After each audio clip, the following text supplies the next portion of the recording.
일어나.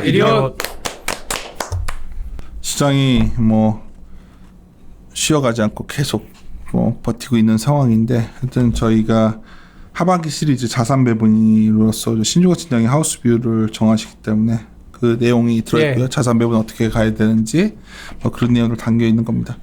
요즘 뭐 서로들 자서 엇갈려가지고 이거 녹을 목요일 날, 오늘 목요일인가? 수요일이구나. 수요일 날, 월요일 날 나온 자료고요. 하여튼 뭐 저희들이 기존에 가져왔던 생각 플러스 여러 가지 자산 배분 어떻게 가져갈 것인가에 대해서 정다운 퀀트랑 같이 작성한 자료니까 많은 도움이 되실 겁니다. 그러면 인사드리겠습니다. 윤세임 임조입니다. 네, 투자전략팀장 신종우입니다. 네, 퀀트 정다운입니다. 예. 그럼 나도 쭈니 들어볼 테니까 한번 시작하시죠. 네. 지금 모닝 미팅 내가 못 들어가지고. 기본적으로 이제 시장이 많이 올랐으니까 빠진다 이런 얘기를 드리려고 하는 건 아니고요. 12페이지에 있는 차트는 뭐 예전에 바로 한국 12페이지 시장, 넘어가요? 네, 앞에 거는 이제 성과 분석이니까 좀 넘어가고요. 아이디어 측면에서 말씀을 드리면은 그냥 하반기의 시장 스타일이나 성격에 대한 얘기를 하고 싶어서 말씀을 드리는 거예요. 뭐 지났으니까 할 수 있는 얘기는 상반기에는 힘들었지만 다 같이 올랐던 장이었다라는 얘기를 드릴 수 있는 것 같고요. 그리고 그게 이제 요새 그런 얘기도 많더라고요. 이제 밸류에이션 논쟁이 많다 보니까 과연 PER이라는 게 우리가 전통적으로 갖고 갔었던 그런 밸류에이션들이 잣대로서의 역할을 할 수 있겠냐라는 의문점도 있는 건 사실이에요. 뭐 아시는 것처럼 할인율이라는 게 지금 마이너스까지 가버리는 수준이기 때문에 이게 과연 할인율이냐라는 할증률 아니냐라는 비아냥까지 있는데, 근데 여기서 PER을 보여드리는 거는 이제 어떤 절대적인 레벨보다는 현재 시장의 성격을 말씀드리기 위함입니다. 뭐냐면 당연히 실적은 안 나왔지만 주가라는 게 이제 하반기나 내년에 올라올 그림에 대한 선반영이기 때문에 PER이 먼저 왔다, 올라와 있다라는 수준의 어떤 데이터를 보여드리기 위한 거고요. 여기서 이제 말씀드리고 싶은 거는, 그렇다면 뭐 결국 주가라는 거는 실적을 보고 경기가 나아지는 거에 대한 베팅이라고 보면, 하반기에 들어서는 상황에서는 이제 이익이나 경제가 정상화되는 사이클을 보겠죠. 그랬을 때 물론 과거하고 좀 다른 방향을 갈 수도 있긴 하겠지만, 가까운 사례의 2015년이나 2009년이 명확하게 다른 모습을 보여줬던 게 좀 재미있더라고요. 그래서 PER이 먼저 땡겨놓고, 즉 주가가 나아질 거에 대한 베팅을 하고 나서 실제로 EPS가 올라오는 2009년 같은 경우에는 계속적으로 상승장을 이어간 반면에 2015년 이후에는 어닝이 사실 뒤떨어지지 않았어요. 그러면서 돈도 풀려있는 상태였지만 주가가 좀 많이 부러졌던 사이클이었다라는 거죠. 그래서 지금도 하반기가 워낙 또 코로나 팬데믹이 너무 심했기 때문에 부러진 거 이상으로 올라가지 않다 하더라도 좀 경제가 회복하는 부분에 대해서는 다들 좀 업세트하는 부분이라 2015년보다는 각도는 다르지만 2009년이지 않겠냐는 생각은 많이들 하고는 계십니다. 나는 이 국면을 보면 신종호 팀장 생각나는 게, 전에 우리가 같이 있었을 때 같은데 퍼 PER 릴레이팅이라고 2004년에 우리가 많이 얘기했잖아요. 네. 근데 그때 기억나는 게 4년에 결국 주가 한번 출렁했었어. 2004년에 출렁했었죠. 네, 그러고 나서 2005년, 6년, 7년 갔었는데 2004년에 차이나 쇼크로 다 망한다고 그랬었죠. 그때도 다시 올라갈 때 뭐 PER 릴레이팅 장세 해가지고 6배에서 8배. 그러니까 뭐 재평가 될 것이다 막 네. 얘기했었는데, 요즘도 이제 뭐 PER이 이제 올라갔다가 턴어라운드가 하니 멀티플은 높죠. 그건 네. 기대값이니까. 그렇죠. 실제 PER는 게 높지 않겠지. 그러니까 PER이 지금 PER을 준 거는 EPS가 올라가는 상황에서 PER이 올라가는 거는 그 EPS 그로스에 대해서 좀 더 점수를 주는 상황이잖아요. 거기다가 배당의 어떤 배당금의 성량이 높아지면 더 주는데, 지금은 어닝이 부러졌다가 올라오는 거에 대해서 주가가 먼저 반영하다 보니까 일종의 착시 현상일 수도 있는데, 제가 여기서 PER을 말씀드린 거는 어쩌면 그런 센티의 움직임을 보여드리는 거고, 그리고 또 하나는 뭐냐면 이렇게 턴어라운드일 때는 먼저 이제 PER이 올라갈 때가 주가의 속도나 뭐 탄력은 굉장히 강했었다라는 거고, 실제로 EPS가 실현이 되는 구간에서는 그렇게 좀 지수의 레벨이, 이거는 글로벌 전체 지수이긴 합니다만 좀 탄력은 좀 둔화됐다라는 거라서, 전체적으로 하반기 장이, 저희는 이따가 퀀트에서도 그런 데이터 보여드리겠지만 딱 부러지고 나면 모두 같이 다 올라요. 그게 레벨이 뭐 10%일지 20%일지 모르겠지만, 근데 오르고 나서는 차별화가 시작되는 단계로 접어들었다라는 얘기를 드리고 싶은 거고요. 차별화가 시작된 상황에서는 좀 더 이익의 가치성이나 아니면 좀 더 그로스의 뭐랄까 땡겨옴이 가능한 영역으로 더 집중이 돼야 되지 않겠냐라는 생각에서 이 자료를 썼습니다. 그러다 보니까 중국 얘기랑 미국 얘기를 안 할 수 없었고, 거기다가 13페이지에도 그냥 기본소득이나 화웨이 제재라는 얘기를 했지만, 미국이 왜 경기가 회복되는 것도 바빠 죽겠는데 화웨이를 제재했을까? 거기에 기회가 있기 때문이 아닌가라는 아이러니한 생각도 하고 있어요.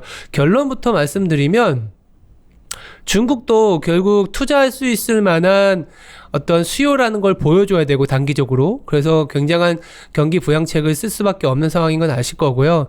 장기적으로라도 생산성이라는 얘기를 가져가야 하기 때문에 이 테크에 대한 양적 팽창을 가져갈 수밖에 없다라는 거고, 미국도 그거의 일환이라는 얘기입니다. 그러면 그 접점에 있는 화웨이를 때렸었던 이유는 여러 가지 이유를 통해서 보면 한국한테는 나쁘지 않은 기회를 줄 수 있다라는 얘기를 드리고, 거기에 섹터 전략도 나올 수 있다라고 보고 있어요. 그래서 14페이지에 최근에 이제 우리나라뿐만 아니고 전 세계가 양극화라든지 미국 같은 경우에는 뭔가 앵그리 이제 게이지가 많이 높아진 상황에서 인종차별 시위가 이제 막 본물처럼 이렇게 확산이 되는 이유는 상대적인 박탈감 때문이거든요. 그 상대적인 박탈감에 대해서 정치권에서는 이제 뭐 중국 때문이다, 뭐 세계화 때문이다, 이런 얘기들이 많이 나오잖아요. 실질적으로 14페이지에는 차트는 선진국이든 이머징이든 숙련 노동자들은 노동 분배의 어떤 소득 분배율이 꽤 높아졌어요. 임금도 올라가고.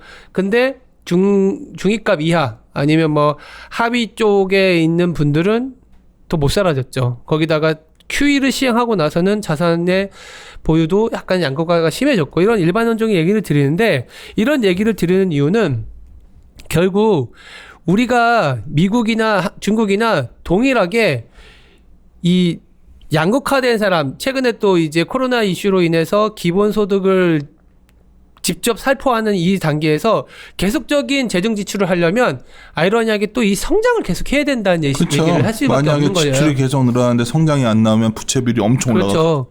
지속 가능한 성장을 보여주면 재정 수입이라는 게 별거 없거든요. 재산세, 법인세, 뭐 소득세거든요. 그러면 계속적인 수입이 들어온다? 그럼 지출도 할 수 있는 그 정도의 크레딧이 생기는 거고, 계속적인 수입이 들어올 수 없다? 포퓰리즘만 남발한다? 그러면 베네수엘라 되는 거예요. 그래서 지금은 미국이든 중국이든 지속 가능한 성장에 대한 얘기를 해야 된다라는 측면에서의 얘기를 드리는 거고요. 지금 트럼프 입장에서는 소위 말해서 되게 좀 많이 이제 애가 타는 상황이죠. 지금 지지율이 곤두박질 치고 있는 상황인데, 15페이지에는 이 공화당 출신이 재선에 실패한 사례가 찾아보면 아버지 부시 때 재선에 실패했었어요. 아버지 부시 때 재선에 실패한 이유가 그때 빌 클린턴 대통령이 뭐 문제는 경제다 바보야 이런 슬로건을 내놓으면서 경제가 사실상 무너졌다 보니까 재선에 실패했다라는 대표적인 사례였거든요. 다 재선에 성공했는데 그러다 보니까 경제를 카터도 실패했잖아. 카터는 이제 1980년대 이전이기 때문에 우리가 흔히 보는 경제 사이클에서 보면은 트럼프란다. 뭐 부실 가능성이 높는데 최근에 이제 그 어떤 인종차별 시위 때문에 지지율이 떨어졌다라고 하지만 사실상 인종차별 시위 때문에 떨어진 부분보다는 경제적인 측면이 좀 더 강하지 않겠냐라는 생각을 하고 있고요. 왜냐하면 조지 플로이드 사망 이전부터 지지율이 좀 떨어지기 시작했었고, 실제로 LA 폭동 때가 1992년 4월이었는데 그때도 조지 부시 국정 지지율은 그렇게 뭐 떨어지는 상황은 아니었습니다. 근데 이제 경제가 여기에는 많은 걸 넣으려다가 그냥 사이드적인 스토리다 보니까 안 넣었는데 91년에 이 페르시안 전쟁에서 이기고 나서 지지율이 90%까지 올라가고, 그때 전쟁 특수로 반짝 경기가 좋다 보니까 여러 가지 경제 실정들을 많이 했었거든요. 거기다 1990년에는 세금 인상까지 하고 그런 것들이 누적되다 보니까 상당히 안 좋은 상황에서 이제 92년 중반에는 경제까지 꼬꾸라지는 모습, 그러면서 민주당에서 경제 얘기를 들고 나오다 보니까 재선에 실패했는데 올해도 뭐 트럼프가 될지 안 될지 모르겠는데 이 경제 이슈가 또 핫할 수밖에 없다라는 얘기를 드리고 싶은 거고요. 그러다 보니까 최근에 나오는 얘기가 미국 입장에서는 자꾸 이제 여러 루트로 외부의 적을 만들고 있는 거죠. 이라크라는 외부의 적이 있었던 것처럼 이 외부의 적은 당연히 중국일 수밖에 없고 최근에 이런 얘기들 많이 하거든요. 전 세계가 편가르기를 하고 있다. 맞는 것 같아요. 중국은 중국대로, 유럽은 유럽대로, 미국은 미국대로 편가르기를 하는데 이 편가르기의 접점이 되는 지역은 굉장히 중국도 그렇고 미국도 그렇고 전략적으로 자기 편을 만들어야 되거든요. 그게 최근에 미국에서는 EPN이라는 얘기로 많이 나오거든요. 근데 EPN이 새로울 게 아닌 게 2018년에 그 폼페이오 국무장관이 얘기했던 것처럼 인도 태평양 비전이라든지 아니면 2011년에 힐러리 클린턴 국무장관이 오바마 행정부 때 얘기했던 피보트 아시아하고 그냥 일맥상통한 거예요. 인도, 베트남, 한국, 일본을 비롯한 그 중국과의 접경 지역에 있는 지역을 우리가 어떻게든 포섭해야 된다. 안보든 경제든. 그러다 보니까 인도나 베트남에 대한 FDI나 미국의 전폭적인 지원이 들어가는 부분도 이런 거고 따라서 한국에 대한 것도 미국은 놓칠 수가 없는 부분이죠. 그래서 지소미아 분쟁도 좀 있었던 거고요. 그게 잘 넘어갔기 때문에 저는 나쁘지 않게 보는데 이런 전략적인 중요성이 높아지는 지역을 가만히 놔두지 않는 게 미국과 중국이다라는 거죠. 근데 우리는 경제적인 측면에서 보면 이 미국과 중국이 이 지역에서 포섭이 되려면 내 편에 서야 이득이 있다라는 걸 보여줘야 되거든요. 아니면 지속 가능한 성장을 할 수 있다라는 모습을 보여줘야 되는 게 미국과 중국입니다. 예전에 왜 소련이 17페이지 넣었지만 1960년대에 신기술 전쟁이 있을 때만 하더라도 소련이 전 세계 GDP 2위였거든요. 그때 뭐 부랴부랴 미국이 1961년에 왜 아폴로 계획 만들면서 나사 막 창설하고 그랬을 때인데 그때 러시아 경제 성장률은 막 5에서 10% 뭐 장난 아니었습니다. 그렇지만 지속 가능한 성장을 못 보여줬던 게 공산권이라는 거 시장의 효율성을 믿지 못하다 보니까 꼬꾸라진 거고. 당시에는 소련 처음에 막 경제 계획을 계획서에서 갈 때는 전 세계 막 찬미했었지 찬사. 그렇죠. 그때도 뭐 미국도 사실은 1등 국가긴 했지만 여전히 진영 논리에서 얘가 이 체제가 될지 안 될지는 잘 못 보여주던 사이클이었기 때문에 그 소련이 좋을 때 70년대 전까지 60년대면 북한이 한국보다 훨씬 잘 살 때죠. 북한의 그러니까 공업지대 서로 그때는 체제가 우리가 그러니까. 자신 있어 하면서 막 격돌하던 사이클이었어요. 그러니까. 근데 그때도 그때의 경험이 뭐냐면 지속 가능한 성장을 보여주지 못하면 붕괴되는구나를 알고 있는 거잖아요. 중국 입장에서. 그래서 지속 가능한 성장을 위한 투자가 화웨이를 통해서 나오는 거죠. 그 얘기를 좀 드릴 텐데 미국도 마찬가지예요. 미국도 지속 가능한 성장을 하려면 18페이지 보면 미국의 성장률을 분해해보면 노동인구 증가하고 생산성 증가로 나오는데 1990년 이후에는 노동인구 증가의 어떤 기여도가 생산성 증가 기여도의 100%가 안 돼요. 1 이하라는 거예요. 다 알고 있는 부분입니다. 다 알고 근데 1960, 70년대에는 노동인구 증가가 가장 가파르다 보니까 이것만으로도 됐었죠. 근데 이제 오른쪽에 보시면 전 세계가 이제는 15에서 64세 인구 증가율이 뚝뚝 떨어지는 데다가 다 고령화돼 있기 때문에 미국 입장에서는 생산성 증가 얘기를 할 수밖에 없는 거고 더불어서 19페이지 왼쪽 밑에 보시면 우리가 탈중국화 얘기하잖아요. 미국 입장에서. 그러면 그게 미국에 가서 미국의 일자리를 만든다 하지만 저소득층 일자리를 만들자 하지만 그거 아니라는 얘기죠. 뭐냐면 이 GVC 즉 글로벌 밸류 체인이 참여하면서 이제 노동소득 분배가 양극화되는 게 이머징은 맞아요. 근데 선진국은 테크놀로지 때문에 그렇다라는 거죠. 그러니까 리쇼어링을 하든 다른 나라로 공장을 옮기든 선진국 입장에서는 저소득층의 어떤 인구가 취업이 되면서 가는 게 아니라 테크놀로지로 생산성을 갖고 가는 이슈에 더 몰두할 수밖에 없다라는 이게 그건가? 거예요. 옛날에는 생산함수라는 게 노동과 자본 갖고 했으면 설명 안 되는 부분이 생산성이죠 이제 뭐 총 요소 생산성에서 그치. 앞에 뭐 F가 뭐 K가 들어가나요? 그게 되겠죠. 그 부분들이 사실은 그래서 20페이지에 보시면 오른쪽 밑에 미국 같은 경우에는 아까도 말씀드렸지만 90년대 이후에는 이 노동 인구 증가로 인한 GDP 그로스가 잘 안 나오다 보니까 거기다가 고령화됐고 최근에는 또 인정차별이나 전 세계가 약간 반이민 전쟁을 쓰다 보니까 생산성을 갖고 가기 위해서는 아까 말씀하신 것처럼 총 요소 생산성을 높이기 위한 게 지적재산권이나 IT 투자였다라는 거죠. 그리고 지난 10년 동안 실제로 미국의 GDP에서 가치가 굉장히 많이 증진시킨 게 IT였다라는 부분들을 보면 지금 미국 입장에서는 여기에 더 매몰을 할 수밖에 없는 거예요. 그러다 보니까 화해를 제지를 했는데 문제는 뭐냐면 단기적으로 봤을 때 그러면 IT 쪽의 캐펙스가 지난 10년간 전체 S&P에서 3배 가까이 늘었는데 이게 더 투자를 해야 되잖아요. 더 투자하려면 너무나 당연한 게 21페이지에 보이는 것처럼 매출이 늘어나야 돼요. 잠깐 20페이지의 왼편에 있는 걸 보면 네. IT가 4.12 이게 무슨 의미지? 지난 10년 동안 GDP가 가치가 올라간 퍼센테이지가 있잖아요. 그 중에 4.12% 포인트인 거죠. 합치면 몇 프로 나오는 거지 이게? 아 성장률을 분해한 건가? 그렇죠. 성장률을 분해한 거죠. 근데 이게 다 합치면 한 계산 안 해봤는데 어쨌든 가장 다음 게 부동산 쪽인데 부동산에 뭐 2배 이상 되니까 뭐 실질적인 IT가 다 끌고 왔다라고 보시면 될 것 같고 여기서는 집중적으로 얘기 드리는 거는 결국 신기술에 대한 투자를 더 끌고 가야 되는 게 미국의 어쩔 수 없는 방법인데 21페이지에 보시면 투자를 하려면 당연히 매출이 늘어나야 되거든요. 매출이 늘어나야 뭐 캐펙스를 하든 이쪽 IT 쪽에 다시 우리가 흔히 얘기하는 서버라든지 여러 가지 투자를 할 거지 않습니까? 근데 이 캐펙스가 늘어나려면 매출이 늘어나야 되는데 최근에 달러가 약해지다 보니까 트럼프는 아마 웃고 있을 거예요. 오른쪽에 보는 것처럼 달러 약해지면 S&P 매출 늘어나거든요. 그게 다 미국은 사실 IT가 60% 이상의 해외 매출인데다가 기본적으로 이쪽에 매출이 늘어나게 되면 캐펙스 늘어납니다. 그러면 늘어날 수 있을 때 생산성이 늘어나고 생산성이 늘어나면 GDP가 늘어나고 그냥 가장 아름다운 그림이 달러가 약하고 위안화 강해지는 그림. 근데 여기에 접점이 있었지 않았냐 생각하는 거죠. 그래? 왜냐하면 희한하게 우리가 전인대 때 딱 끝나고 홍콩 국가보안법 통과시키고 난리가 날 줄 알았잖아요.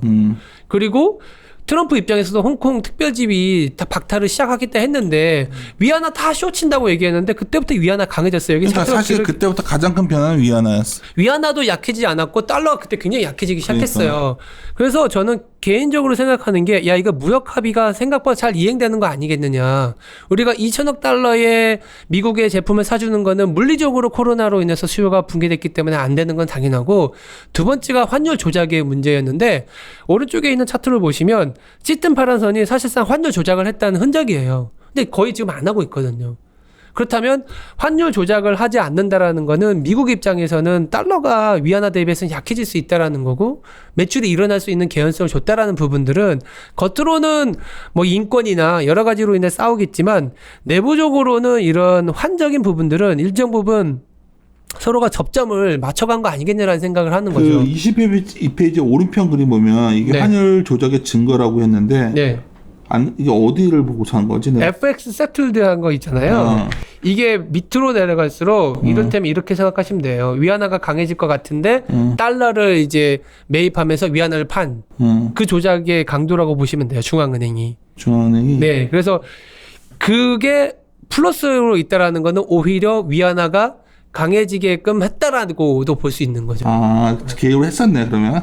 뭐 개입을 했는지 안 했는지는 잘 모르겠어요. 이 데이터는 약 프락시적인 측면이기 그냥 때문에. 뭐 프락시니까 뭐 대용 변수란 뜻이지. 네. 일종의. 근데 오케이 어그리. 그래서 저는 견인대 이후에 위안화나 달러와의 움직임이 생각보다 미중 무역 갈등은 겉으로는 으르렁대는 것 같지만 내부적으로는 접점인 게 결국 우리가 수요를 책임질 수 있는 주체자다라는 게 중국이 얘기한 것 같고 미국 입장에서는 경기적인 측면에서 자기네 투자나 어쨌든 경기의 회복을 갖고 가기 위해서는 달러 약세가 필요하다 보니까 일정 부분 좀 접점을 찾아가지 않았나라는 생각을 말씀을 드리는 거죠.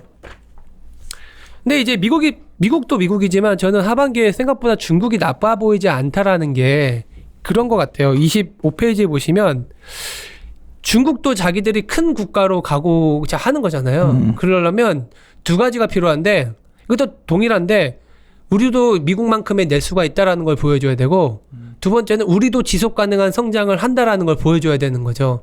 근데 우리도 내수가 있다라는 걸 보여주려면 금융산업이 또 잘 워킹을 해야 돼요. 근데 이럴 때 홍콩 국가보안법을 통과시킨 게 그럼 미스 아니냐라는 얘기들을 하시더라고요. 저도 일견 좀 홍콩을 통해서 자금도 유치하고 이래야 되는데 홍콩 국가보안법 통과시킨 거 안 좋은 거 아니냐라고 생각할 수도 있겠지만 동시에 얘네들이 홍콩 국가보안법 통과시키면서 광둥이나 홍콩 그 심천 쪽의 금융시장을 상당히 오픈을 시켜버렸어요. 이거는 이미 작년부터 재작년부터 나왔던 얘기고 그리고 홍콩을 통한 자금 조달이 2000년대 초반만 하더라도 상당히 FDI 자금 같은 것들을 많이 끌어왔어야 되거든요. 거기다가 그때만 하더라도 홍콩이 중국의 GDP의 10% 가까이 됐기 때문에 무시할 수 없는 존재였는데 지금은 3% 언더인데다가 실질적으로 중국은 이제 FDI, 들어오는 FDI보다 나가는 FDI, 즉 ODI가 더 많아요.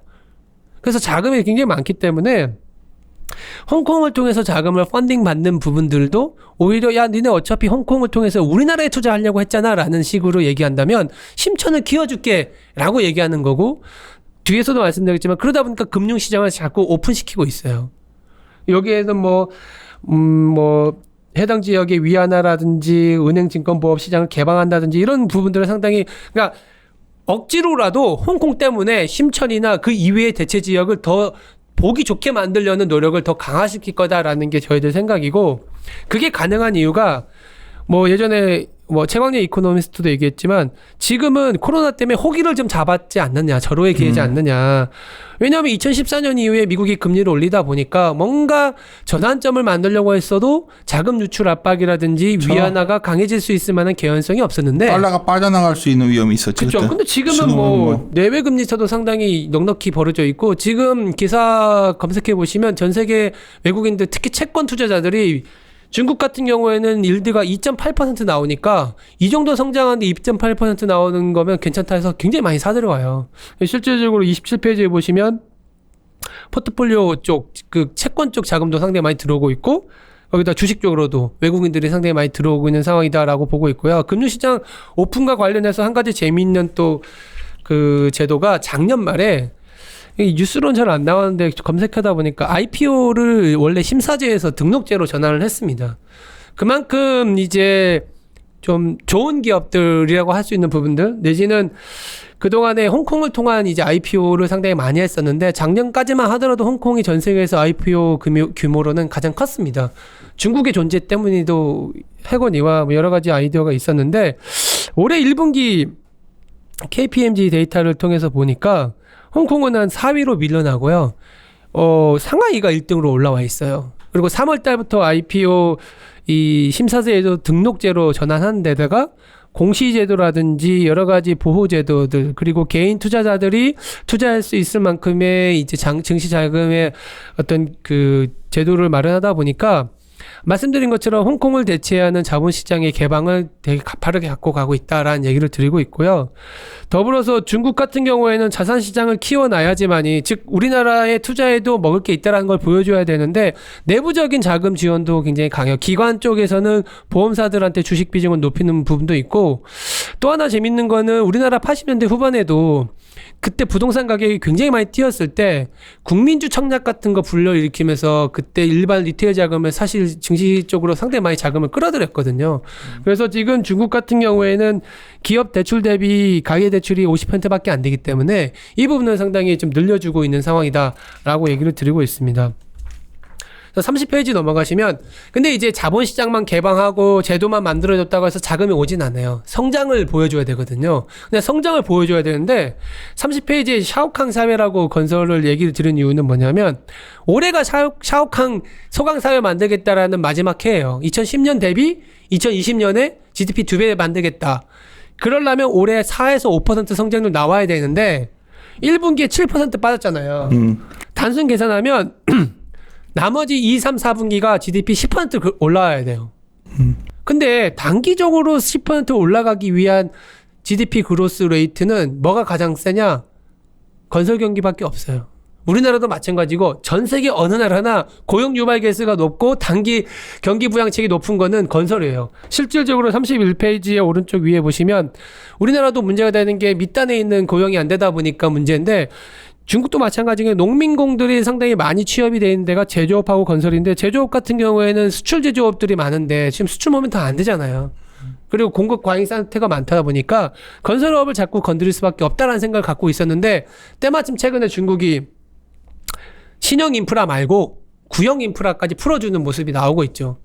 그리고 음식료 쪽에서의 어떤 이탈한 고용도 잡아야 되기 때문에 건설업을 좀 많이 단기적으로는 높여가는 이슈일 수밖에 없다라고 생각이 들었고 그래서 32페이지에 보이는 차트는 예전에 우리 원자재 담당하시는 분도 중국 데이터가 필요하다 보니까 같이 쓰는 차트인데 지방 정부의 특수채 발행이라든지 그리고 최근에 중국 쪽에 굴삭기 보시면 장난 아니게 그로스가 높아지고 있거든요. 물론 우리나라에 끼치는 뭐 중국의 건설로 인해서 우리나라에 예전처럼 수혜가 오는 종목을 찾기는 굉장히 어려워지긴 했지만 중국 자체로는 자기네의 단기적인 2, 3분기의 건설 경기나 내지는 단기적인 성장률을 위해서라도 구형 인프라까지 풀어내고 있는 상황이라는 거는 그 다른 나라들보다 빠른 성장을 가져가면서 자본시장도 오픈하고 중국은 이런데 우리나라는 쉽지 않잖아. 우리나라는 좀 다르지 않아. 우리나라도 최근에 보면 약간 올드 이코노미 쪽 보는 분들 그냥 이건 약간 궁금해서. 약간 우리나라는 좀 다른 것 같아요. 우리나라는 여전히 공급은 조금은 그러니까 좀 타이트하게 갖고 가는 상황이기 중국은 때문에 어그리가 되는데 이걸 우리나라까지 확대 해석하는 분위기가 좀 있어서 우리나라는 잘 모르겠습니다. 그리고 예를 들어서 우리나라의 소재 관련된 기업들도 중국이 약간 오버캐파 이슈가 있는 상태에서 자기네가 부양한 거잖아요. 그럼 자기네 거 쓰겠죠. 자기네 거 쓰지 우리 걸 안 쓰거든. 그렇죠. 근데 많은 분들이 그래서 이 부분은 그러니까 굴삭기 같은 경우에도 점유율이 1, 그러니까. 2등 하는 게 예전에는 우리나라가 막 잘했다 하지만 사실은 지금 다 지역 로컬 업체들이잖아요. 로컬 업체들이 실질적인 수혜를 얻겠죠. 그런 부분들을 그러니까 여기서는 그냥 중국이 우리가 성장을 보여주는 나라라는 거를 좀 보여주기 위한 것 내지는 단기적인 자기네 고용률을 높여야 되는 것들이 건설 경기를 통해서 나타날 수 있다라는 얘기를 드리는 거고 근데 또 단기적으로 건설 경기만 부양하다 보면 비생산적인 투자가 횡행하다 보니까 장기적인 투자를 할 수밖에 없다라는 생각도 갖고 있어요. 그게 이제 37페이지로 넘어가시면 결국 중국하고 미국이 싸운 접점이 테크라는 얘기를 드릴 수밖에 없는 거고 오른쪽에 보면 미국 같은 경우에도 아까 미국이 매출이 일어나서 캐펙스가 일어난다 하는데 그 대부분의 캐펙스가 다시 IT거든요. IT가 3배 가까이 캐펙스가 늘어나는데 이게 다시 올라가줘야 되는 거고 중국도 뭐 직접 회로 쪽에 수입이 17% 20% 가까이 늘어나기 때문에 이 싸움이 축소 지향 쪽으로 가는 게 아니거든요. 양적 팽창으로 간다 그러면 여기에서 기회가 생길 수 있는 게 하반기지 않겠냐 내지는 하반기 이후까지 시장이 더 펼쳐지지 않겠냐 그러면 차별화되고 이제 실체를 찾아가는 하반기에서 오히려 그 이후에까지 그림을 그려갈 수 있는 분야는 이쪽이지 않겠냐라는 생각을 하는 거죠. 최근에 내가 이제 우리 정다운 콘트도 있으니까 글로벌하게 보면 커뮤니케이션 섹터랑 IT 하드웨어가 다 좋죠. 예, 좋습니다. 특히 내가 이거보다 깜짝 놀란 게 이제 어제 커뮤니케이션 섹터의 그런 소위 그런 넷플릭스 외의 것들도 글로벌하게 다 좋더라고.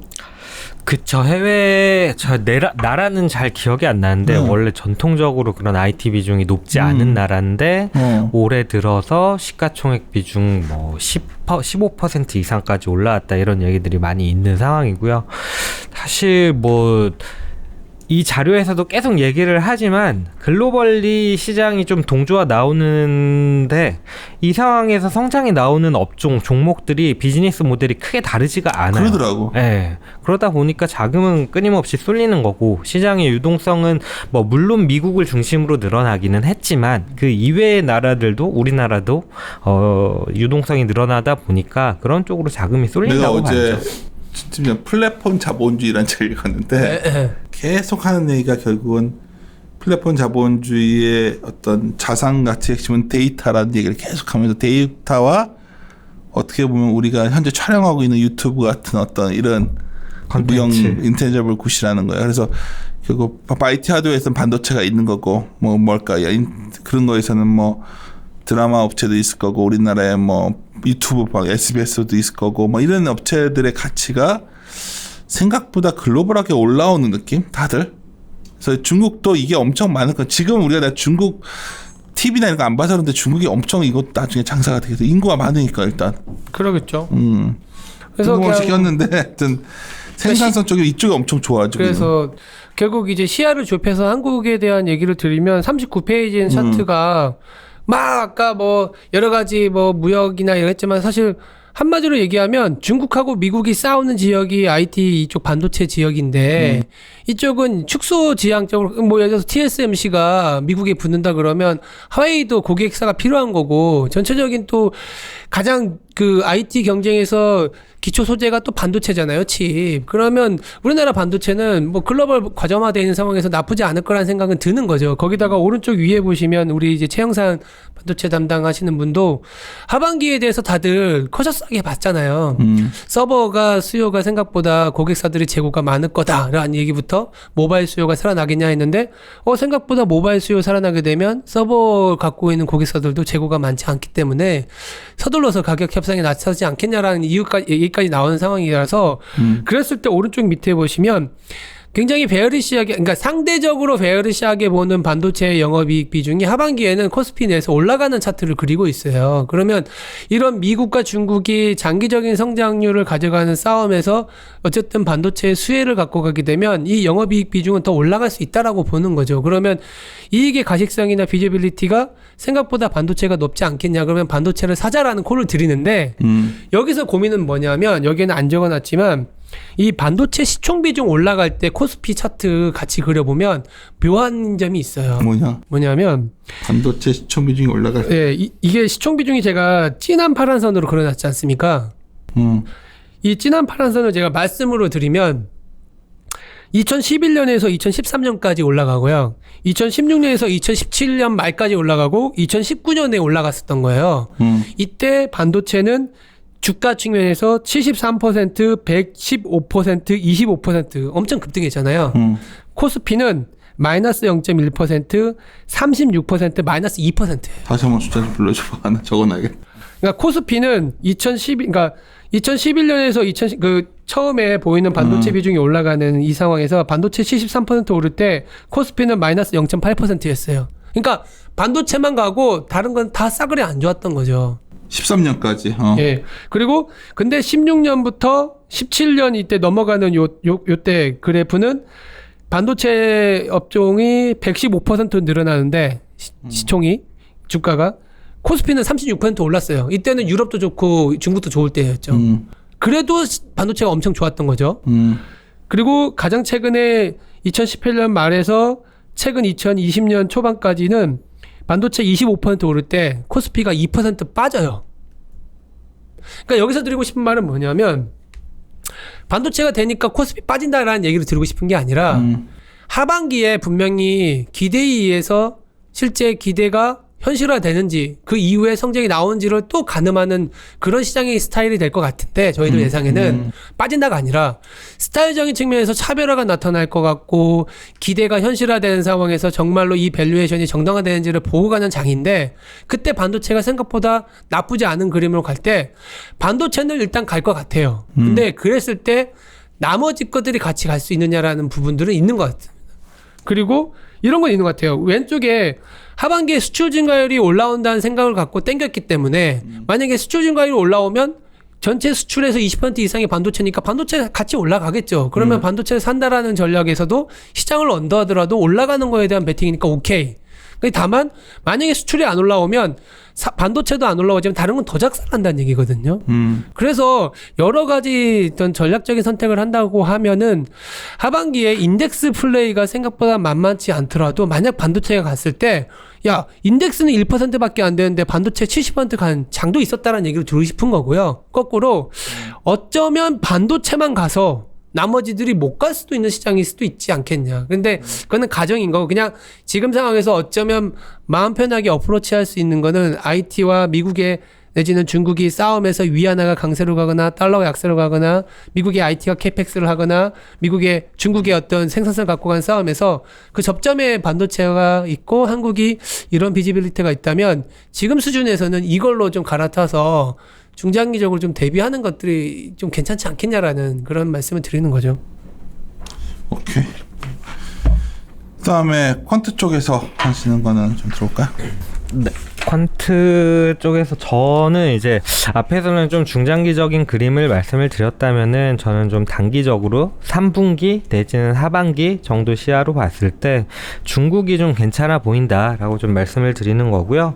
41페이지 보시면은 시장에 대해서 좀 써놨어요.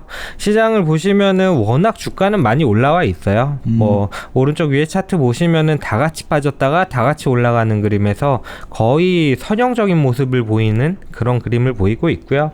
다만 이제 주가가 저점을 기록한 게 3월 23일이에요. 그런데 코로나19가 피크를 찍었던 게 사실 이 시기거든요.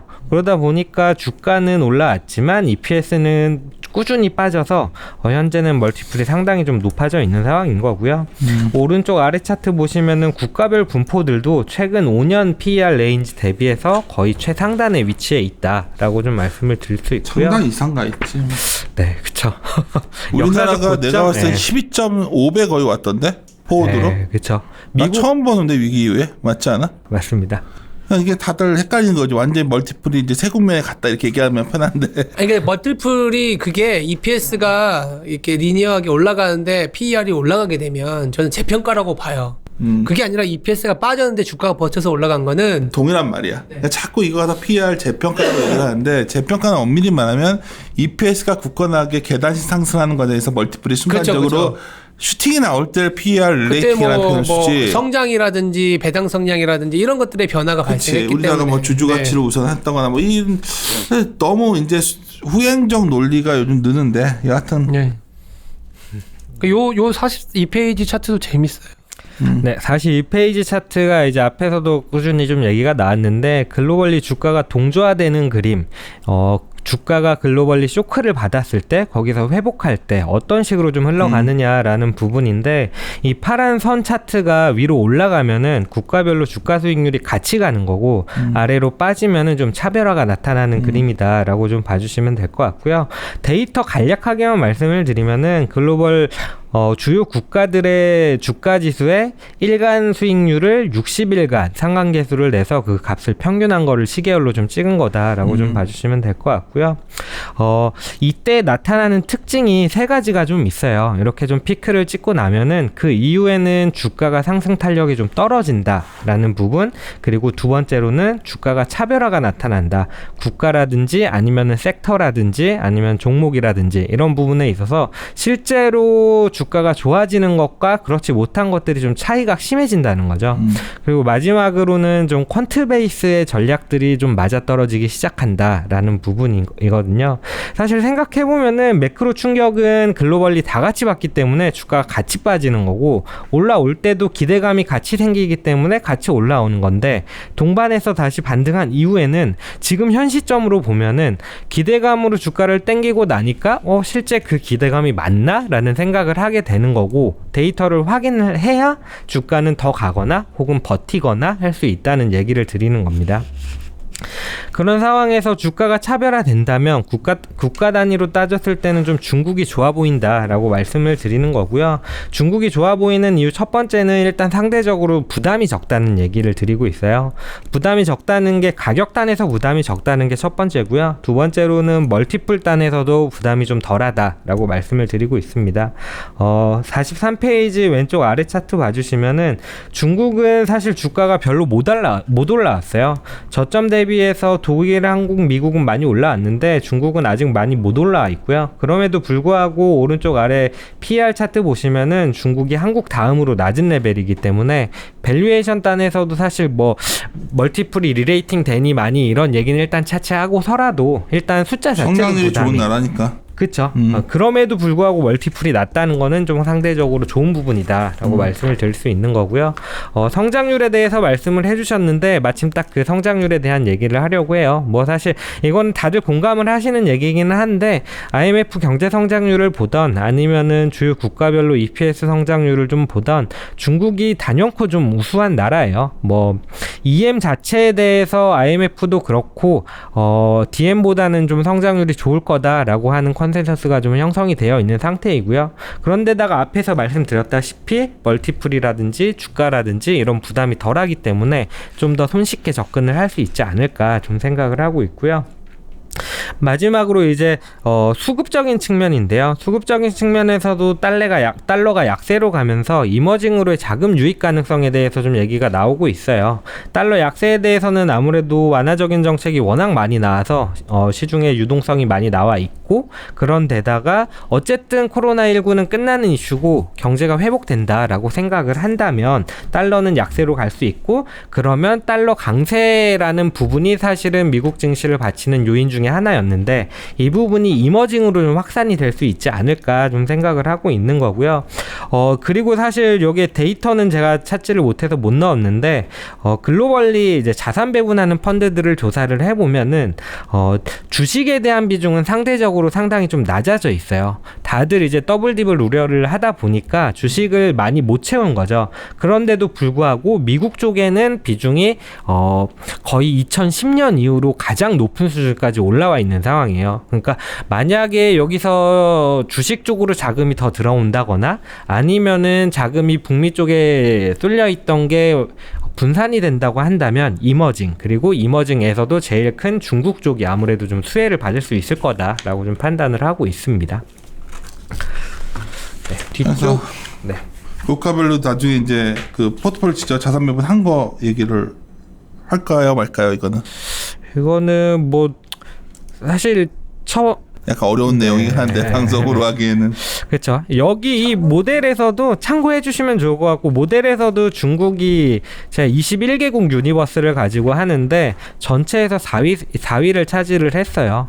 앞에서 말씀드렸다시피 이제는 이런 전형적인 데이터를 보는 시기이기 때문에 퀀트 모델이 조금 더 파워풀해질 수 있는 시기라는 점이랑 같이 봤을 때 중국이 조금 더 좋아 보인다. 나는 오히려 궁금한 게 아까 차별화라는 부분을 말씀하셨고, 네. 신종호 팀장이 삼성전자 올라올 때 그 얘기를 했는데, 네.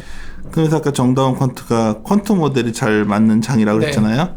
그건 국가 얘기하신 거고, 만약 스타일이나 이렇게 본다면 어때 보여? 그런 걸 좀 해주면 좋겠는데 앞으로는 좀 더. 저도 이제 그래서 EPS 장이나 차별화가 끝나고 나서는 결국 또 성장에 대한 얘기를 하는 차트가 나올 수밖에 없어요. 크로스 장이 아니야 보통 다 보면 EPS 크로스가 내년에 잘 나오는 것들에 뭐 대한 성장주냐 가치주냐에 대한 사실 그거는 별 의미 없는 것 같고, 네. 그냥 크로스가 있는 쪽이 어디냐 궁금할 뿐이야. 나는 성장주 가치주 비중은 그렇게 중시하지 않는 편인데, 이 자료로 생각을 해보면은 G2를 같이 가져가는 게 제일 좋은 것 같아요. 그럼 나라고 나중에 이제 섹터를 통해서 섹터를 한다면 업종을 한번 안 해봤나 아직? 달려놓으면 되지. 한번 해봐. 여기는 이제 국가만하고 동일한 내용으로 이제 섹터랑 어쩌면 네. 이제 우리는 왜냐하면 기업까지 하면 비슷한 아이디어를 내가 딱 받은 게 상당히 좋아지는 게 대표적인 게 커뮤니케이션이더라고.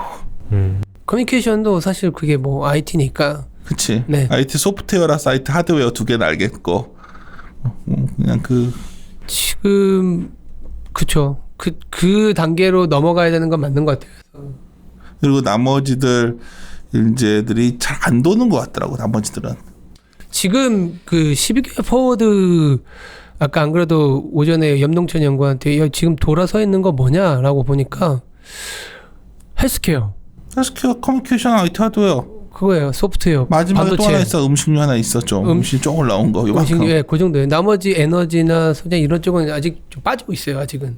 그냥 내가 최근에 다들 고민하는 게 이제 뭐 이렇게만 턴어라운드를 아까 얘기했잖아. 그랬을 때 뭐의 턴어라운드가 했을 때 고민이 경제 자체가 뭐 굉장히 새로운 어떤 영역에 있는 것들이 비싸져 있는 게 고민인 거지. 그게 네, 비싸지가 맞습니다. 우리가 좀 요새 버거운 거고. 네네. 그게 다시 성장을 어느 정도 확인해주면 그게 릴레이팅 돼요. 네. 릴레이팅 자세가 나오는 거지. 맞아요.